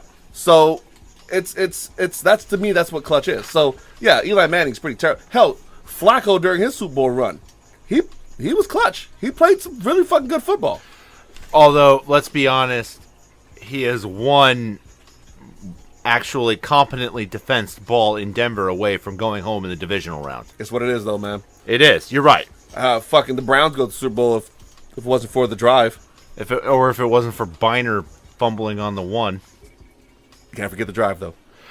No way. Yeah, I mean, no. Like the Browns, 98 and a half yards with 5 minutes left in the fourth quarter. That was clutch. Look, this is what makes you a legend. So, Michael Jordan, yeah, you can argue that he's the GOAT. All right, cool. But I don't think he's had to do the things that LeBron's had to in order to be successful. And we can hope the finals records for both players, but you have to look at the teams that they were at the time and the teams they played against at the time. There wasn't Golden State in the West. There was no comparison to what Golden State is on the West Coast during the Jordan era. There was if Jordan was beating the Kobe and Shaq-led Lakers, that would be different. Oh, good Lord. But they weren't, so. Oh, wow. That would have been fun to watch, right? I would love to watch. But they're two different eras, so there you go. Well, I mean, you might have had that. But anyway. So, I'm just saying, like, I'm not even. We've advocated for both sides. I'm not even a big LeBron fan, but I got to give him his respect, man. He's done a hell of a lot. I respect what LeBron's been able to do in his career, and he is a clutch player. What is it, 15 years now? I know. And he hasn't slowed down, man. That's 16th overall season. Scary as fuck. Yeah. He hasn't had any major injuries, no blown knees, nothing. He had the facial shit when he got his nose broken. But LeBron's been exceptionally healthy. He has been a modicum of consistency. He's definitely an anomaly. Yeah. So kudos to you, Mr. James. Kudos to you, LeBron. Best of luck in somewhere other than Cleveland next year. Hope you come to Philly. Shut up. I don't want to even think about that possibility. You know it's a wrap if he goes to Philly. I ain't about that life. So absolute. I don't think Golden State can stop him if he goes to Philly. I ain't about that life. All right, time for another rousing round of Would You Rather. All right. All right. So, what owner would you rather have in the war room on draft day? Jimmy Haslam or Jerry Jones? Jerry. Because, Hold on, are we talking Jerry with Steven in the room or just Jerry? Jerry with Steven in the room, I think, would be, well, yeah, because He's Steven's a competent drafter. Steven's good at drafting. Jerry's not. But Steven is. Yeah, but I mean, let's just remember that Jimmy, the pilot flying J scandal, that son of a bitch, yeah, was also the guy that drafted Johnny Manziel with a first-round pick. All right, so and also campaigned for him to replace Brian Hoyer in a playoff push. Didn't a homeless guy tell him to draft Manziel? Isn't that how that happened? Like a bum was like, "You draft Manziel." And he was that like, the one with the golden pipes? No, like he was just walking and he walked past some homeless guy, and homeless guy told him to draft Manziel, and so he did it. Did he also tell him to draft Baker Mayfield? All right, look, we have not even fucking stop. We're not even at that part yet. All right, I know. I'm just we're getting to that. Yeah. All right. So we look at we in hindsight, yes, the Manziel pick was absolutely fucking terrible, but he was pretty hyped, man. Yeah, he had some good years in Texas A&M. He had some good years, and Cleveland wasn't going to win anything ever during that time. They had bad coaching, bad everything. Johnny Manziel wasn't ready. The coaches weren't able to. He wasn't ready, and he shouldn't have started. But who would I rather have in the draft room? Honestly, Jimmy. If Jimmy's willing to listen to a homeless guy laying on the sidewalk on who he should draft, I believe I can influence his drafting to make good picks. If a homeless guy laying on the sidewalk can influence your drafting decisions, then obviously you do not need to be owning an NFL team because it means you are fucking stupid. You're also a billionaire, though. Yeah, by default. I mean, but you're a billionaire, so you can be stupid. I guess so. All right, who would you rather have? You said, who are you going with? I said Jerry Jones. You're going with Jerry Jones? He's a proven businessman. Well, that you'll have some strippers and coke in there. Oh, for fuck's sake, yeah. If you're into that kind of thing, which I am not, sir, just bring me the bourbon. And Don't. The scotch. Hey, yeah, bring me a Nice. picture, a bottle of the Whistle Pig Black, the Boss Hog. That stuff is everywhere now, Whistle Pig. Yeah, it's $900 a bottle, by the way, that Whistle Pig Boss Hog. Oh, the Boss Hog is, but not all of it is. Yeah, Not all no, of it's Boss Hog. actually, Lady Dork and I picked up a couple of, they're actually making nips now. The little small bottles. Yes. They're small bottles of liquor, people. Small bottles of liquor. All right. So That's a New England thing you wouldn't understand. let's get into the next Would You Rather. Who would you rather have host Christmas dinner? Joel Embiid or Al Horford? All right. As we loom toward, as the Celtics-Sixers series looms. Right. So, all right. Al Horford is boring as fuck. Like across the board, he is dry wheat toast on a fucking napkin. He is fucking boring. However, he is a family guy. He's a family man, his wife, kids. You're going to go there, and it's going to be a traditional, Christmas dinner. There's going to be a ham. There's be some. Is there going to be hams? There may be some wine, maybe a couple of beers, maybe some hams. He just Part of the hams. He doesn't seem like he would do anything extravagant. He might even buy his shit from what's Sonoma. What's that fucking website? The Sonoma Williams, I think is what it's called. Like he just seems like he would order, like he would cater his, like he wouldn't cook. Like he store macaroni and cheese, or store potato salad. Like he's just looks like the kind of guy. So Grocery store mac and cheese and potato salad. It would be bland, however predictable. There'd be no. If you're looking for a quiet dinner, I believe that's the house you go to. Joel Embiid, he's from Cameroon. He may have some different cuisine on the table. He's young, not married, so definitely there could be some excitement there. It could be lit, bruh. Could be lit. Could be tragic because I don't know if he can cook.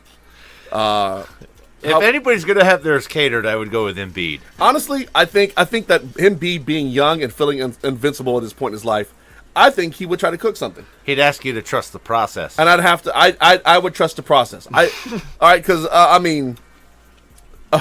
for one, I think Embiid has infinitely more interesting things to say than Al Horford. Oh, but even if the food sucked, I know I could drink my dinner at the end of the day and be okay. Now, I'm going to counter that with the fact that on Christmas, I don't want any excitement. I just want to spend time with my loved ones, eat good food, exchange presents, get out of Dodge without any heavy emotions. So I figure it this way. I'd rather be at Horford's house. You know, you want as smooth and formulaic of a holiday as possible. If that's what you're looking for, there's no knocking that. However, I don't want any excitement on Christmas. Are you kidding me? I just want to enjoy my day. As the guy who typically cooks Thanksgiving and Christmas dinner, nothing wrong with a little excitement, man. Nothing wrong with trying new things and seeing what the young bucks got. The most excitement I want for my Christmas dinner as well. How did you cook the ham this year? In the oven. Or how did you cook the turkey? I brined it. Yeah. Seriously. I mean, I don't want that much excitement from my Christmas or any holiday dinner. So it all depends on what you want. I figure, you know what? And not only that, Al Horford is probably giving me better presents than Joel Embiid. I didn't say shit about presents. I said dinner.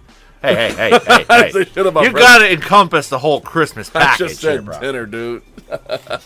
All right, so I'm going Embiid. You're going Horford. Fair enough. Yeah, well, Boston, Philadelphia. So which Major League Baseball manager would you rather be right now? Jim Riggleman of the Cincinnati Reds or Buck Showalter of the Orioles? Poor bastard number 2. I'm sorry. Look, folks, both of these guys have the worst records in their leagues. They are suffering through a ton of losing. The Reds currently sit at 6-21. The Orioles 7-20.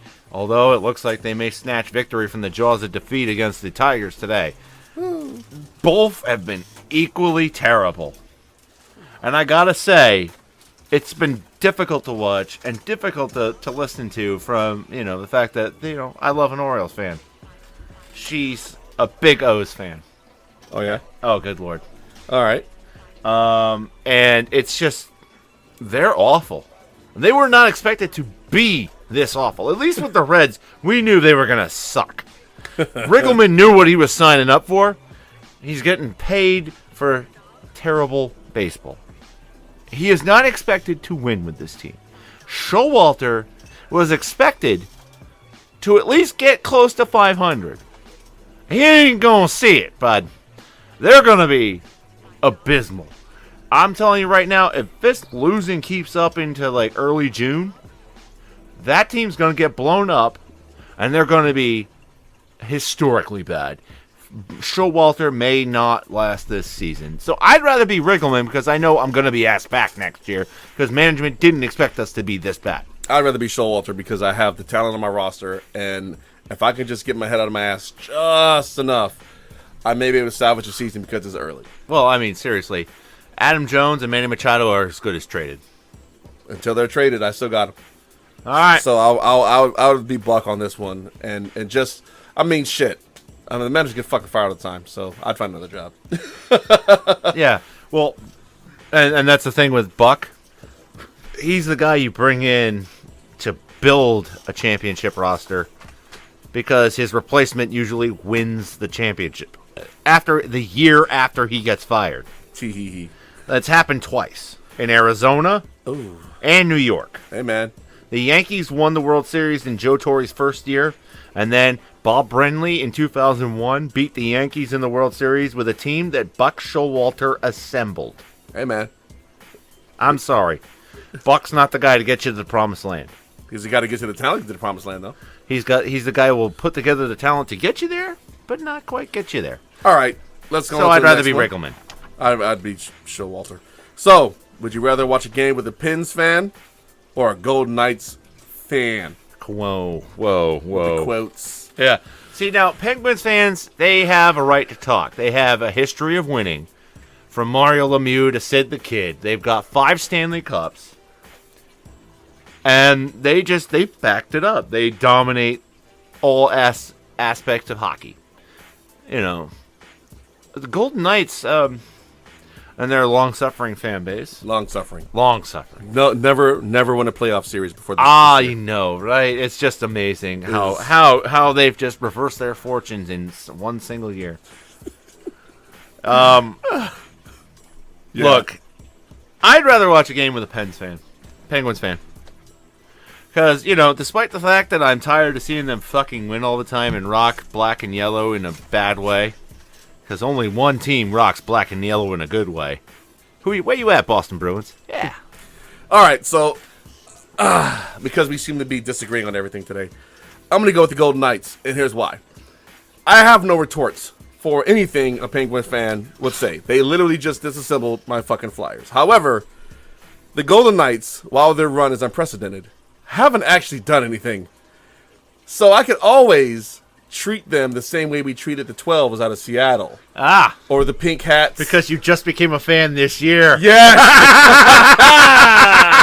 All right, I got it. I see where I'm going with this, right? I like it. So, get a couple drinks in me, and the filter comes off, and a Golden Knights fan, I can fucking mop the floor with that son of a bitch.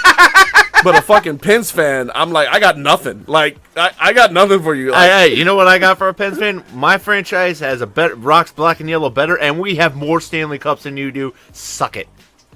Yeah? The Bruins have 6? Yeah. Nice. Most of them are in the 20s and 30s. Wow. That's way But back. in 72, 70, 2011, there's some modern ones, too. Okay, cool. Anywho. But yeah, as a Flyers fan, we've been champions. It's been a long time, but the Flyers have been champions. Right? Broad Street bullies. But as of recently, the Penguins have whipped our asses. And As of recently, the Penguins have ruined a lot of teams' seasons. No one quite liked the Capitals, though. Hey, but they're, the Caps, by the way, speaking of, up 2-0 in second period of game 2. This should be interesting to see how they snatch your feet out of the jaws of victory. Yeah, I got to go home and watch that here pretty soon. Just remember, if it goes off the rails, just hugs. I'm gonna hug the shit out of Lady Dork tonight. All right. So it is time. It is time to do the shitty beer of the week. Cue the music. Greetings, I'm Dirk Digley of the Philadelphia Digglers. And I'm Kenneth Dorksworth of the Connecticut Dorksworth. And we are here to give you Dirk Digley's Shitty Game Time Beer of the Week. And now we're back, and we have the shitty beer of the week as Pabst APA American Pale Ale. So see, and you needed to state that because, I mean, when I hear APA, I think of early 2000s WWE, Ron Simmons and JBL, the Acolytes Protection Agency. All they did was drink beer and kick the fuck out of people. I think of APA citation format for a paper. Yeah, I went to college too. Yeah. So, all right. I saw this a couple weeks ago, and I thought, this looks delightfully tragic. I think we should take a flyer on this. And I had about Flyers a case. fan taking a flyer on this? Yeah, well, let's give it a go and let's see how terrible it really is. Right. And let's give it a spin, dude. Okay. You know, Ken, go ahead and lead off, man. I am pleasantly surprised with how palatable this beer is. Yeah? I mean, it's a little. It doesn't have a clean aftertaste. No, it's pretty nasty. It's pretty nasty, but it goes down well and it gives you a nice buzz. It doesn't hit you in the face right away. I could drink a lot of these during the game. Huh. I, however, am not impressed with this beer. It does not. I'm not enjoying it. The notes it puts on the palate are just they're not pleasant for me. Right. So.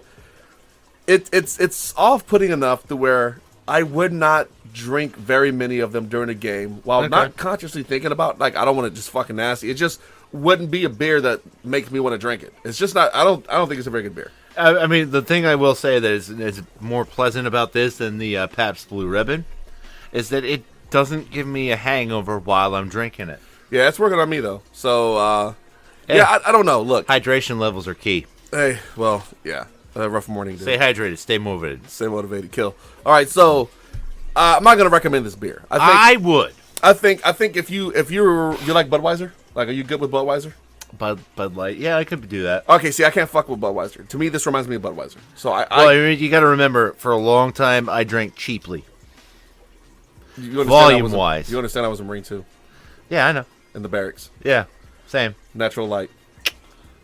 Yeah, and also, I worked an hourly job while living in Connecticut. Okay. So, and that's that. Yeah, you got to find creative ways to be cheaply drunk. Yeah, right. So, bruh. I give it a thumbs down. Kenny gives it a thumbs up. So I guess it's up to you, the listeners, and whether or not you want to try Pabst APA. We went totally Siskel and Ebert on that one. Hey, look, it is what it is, man. This is why we do it. Yeah.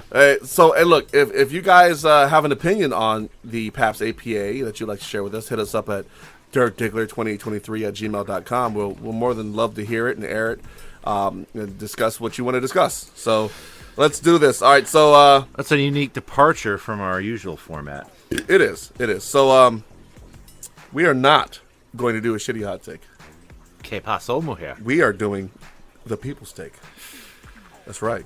We're taking the Cleveland Browns to People's Take Court. Fucking cue the goddamn music. What you're about to hear is kind of real. The participants are really shitty actors. They are actual sports fans who have either already filed suit or been served a summons to appear in Dirt Diggler's shitty sports show. Both parties in the suit have agreed to dismiss their court cases and have their disputes settled here in our forum. The People's Take. Today's case. Did the Browns in their pants.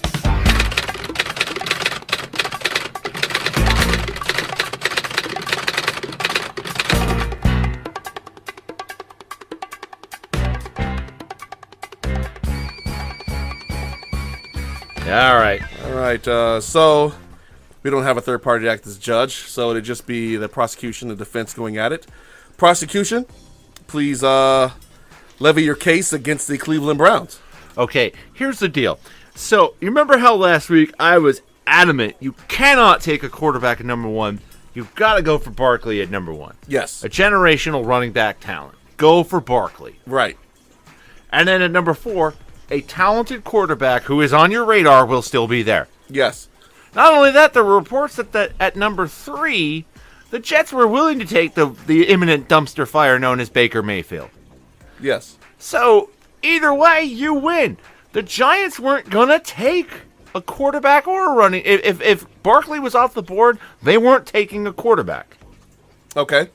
So, Mayfield's off the board to the Jets. You still have Darnold, Rosen, Josh Allen, and Lamar Jackson on the board at number 4. How the hell do you fuck that up? Well, I'm going to tell you how. You're the Cleveland Browns. Yeah, they drafted the imminent dumpster fire known as Baker Mayfield with his off-field issues, his character issues. Hey, does that remind you of someone who once played for the Browns, wore number 2, drank a lot, was a shitty rapper, and is just now getting a look at maybe being a Canadian Football League player. Went to Texas A&M. You know the guy? I believe I've heard his name. Yeah. I used to like flash money at people. Yeah. Like, what a douche. Yeah, so when I look at Baker Mayfield, he reminds me a lot of Johnny Manziel. A lot. Like, how can you, as an organization, with all the red flags in place that you had from Johnny Manziel, do that? If your owner is as stupid as Jimmy Haslam, you would do it. Because this is the guy who campaigned during a playoff race in 2014. Y'all got to start Johnny Manziel. He's going to give us the best chance to win. To hell with the fact that, while unspectacular, Brian Hoyer was getting the job done. He did get hurt towards the end, and Manziel got his chance, and they still lost 5 games in a row and fell out of a playoff spot. But you decided to bench Brian Hoyer at week 12, week 13, to give the kid a shot. Okay. It's stupid. Stupid. Does the prosecution rest? No, the prosecution does not rest. The prosecution does not rest until the prosecution is done with the pick number 4. Did you just say prostitution? I did not. The other part of this, and it's a 2-point that I have with pick 4. Denzel Ward, yes, he fills a need for the Cleveland Browns. They were desperate because they lost Joe Hayden to free agency and old age. No, they got rid of Joe Hayden. Who yeah, was exactly. Fucking But they've been looking for somebody to take his spot, and Denzel Ward fits that need. Denzel Ward was a reach at number 4, a big reach at number 4. Well, and let's take into account who was still on the board at that point. Bradley Chubb was on the board at that point. Yep. And package him with Myles Garrett. That's a terrifying defensive line. I mean, that Cleveland Browns defense is one transcendent talent away from dragging that team kicking and screaming to 8-8. You like what I did there? Yep. Okay. They're not winning. They're not losing. But instead, they take Denzel Ward and they reached with the pick. Now, what that says to me is that there's not very many competent decision makers, and it's an organizational thing. Not only that, but on both picks, you took players that were overhyped and not necessarily values for the picks that they were taken at. You know, John Dorsey did well in the rest of the draft rounds, but it's just the first round really soured a lot of people on the John Dorsey era in Cleveland already. And you have to wonder, after all this consistent failure and losing and just overall incompetence, is it really the executives that have been brought in, or is it Jimmy Haslam? And as long as Jimmy Haslam is the owner of the Cleveland Browns, they will continue to be awful. They will continue to just defy logic with their ineptitude. And as much as I would like to see Cleveland return to their winning ways of the 80s and early 90s, before they moved to Baltimore, yeah, I just don't see it happening as long as this fucking idiot is still in charge of this team. And I say this, we all know I wanted the Browns to do well the last couple of years. I was hopeful that they would break out of their funk. I don't see it happening, and that's where I'm at. And the prosecution, rests. Nice. All right, so the Cleveland Browns are going to win some games next year. Here's why. All right.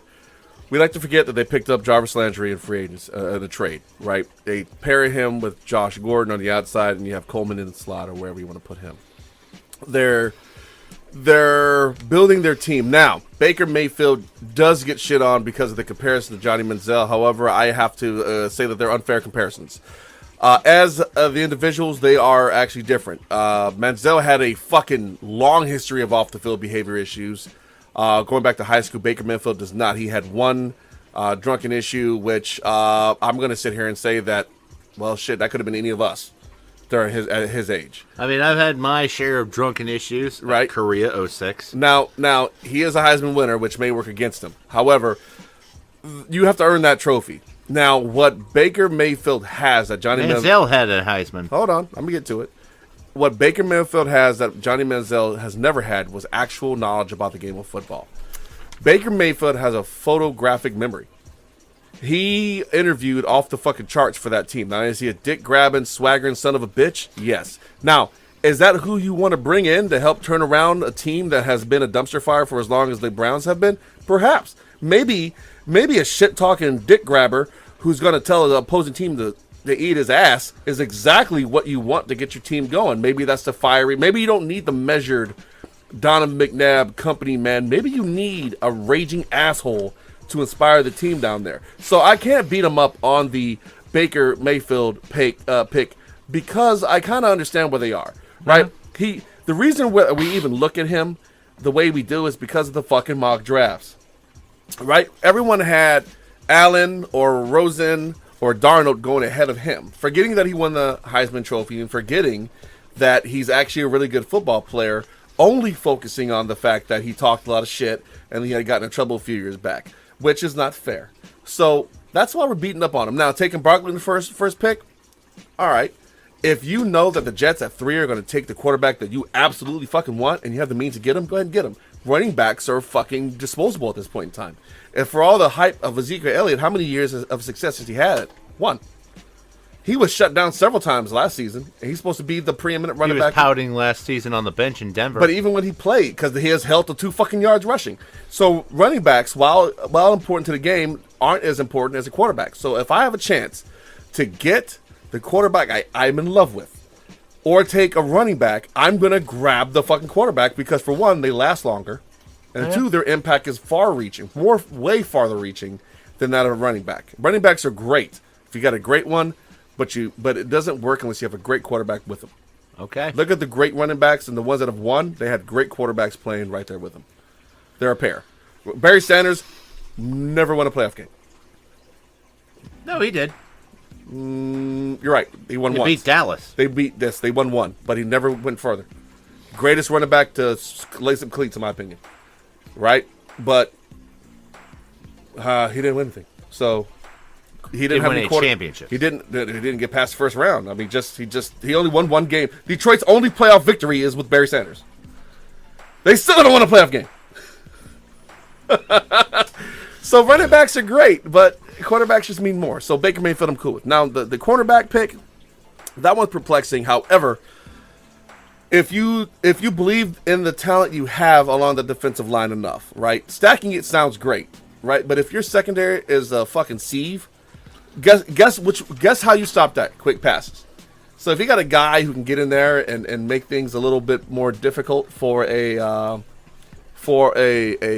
passer, for a receiving core, then yeah, go for it, man. Like I can't really knock him too much. I understand the logic that they use in their draft.